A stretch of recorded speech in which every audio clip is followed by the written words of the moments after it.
আজকে 60 বছর বয়সের একটা ছেলে বাচ্চা যদি মসজিদে আসে, আমাদের সমাজের এক শ্রেণীর মানুষ তাদেরকে মসজিদ থেকে বের করে দেয়, আছে কিনা? বাচ্চা একটু কথা বললে বাচ্চাকে মসজিদ থেকে বের করে দেয়।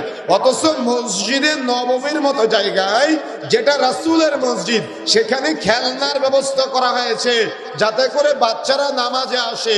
আর আমাদের মসজিদের মুসল্লিরা এতটাই পরহেজগার সাজে, এতটাই তাকওয়াশীল সাজে, এরা এতটাই আল্লাহওয়ালা সাজে যে এরা বাচ্চাদেরকে আজকে মসজিদ থেকে বের করে দেয়। আর তারা বলে তাদের নামাজের নাকি ক্ষতি হয়। অথচ রাসূলুল্লাহ সাল্লাল্লাহু আলাইহি ওয়াসাল্লাম নামাজ পড়তেছেন, রাসূলুল্লাহ সাল্লাল্লাহু আলাইহি ওয়াসাল্লাম সালাত আদায় করতেছেন।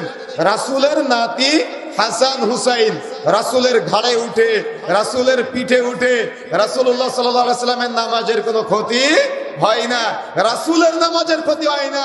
আর আমি আপনি আজকে এত বড় পরহেজগার হয়ে গেলাম, এত বড় আল্লাহওয়ালা হয়ে গেলাম যে বাচ্চাদের আজকে মসজিদ থেকে বের করে দিলাম।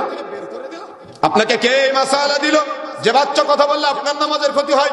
আপনাকে কে ফতোয়া দিল যে বাচ্চা কথা বললে আপনার নামাজের ক্ষতি হয়? আরে আপনার ছেলে তো নামাজ পড়ে না, আপনার ছেলের মুখে রাসূলের সুন্নাত দাড়ি নাই, আরেকজনের ছেলে মসজিদে এসেছে, আপনাকে মসজিদ থেকে বের করলেন কেন?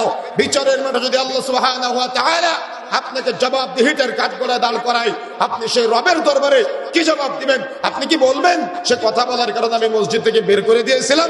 আপনাকে কে এই মাসালা দিল যে বাচ্চা কথা বলে আপনার নামাজের ক্ষতি হবে?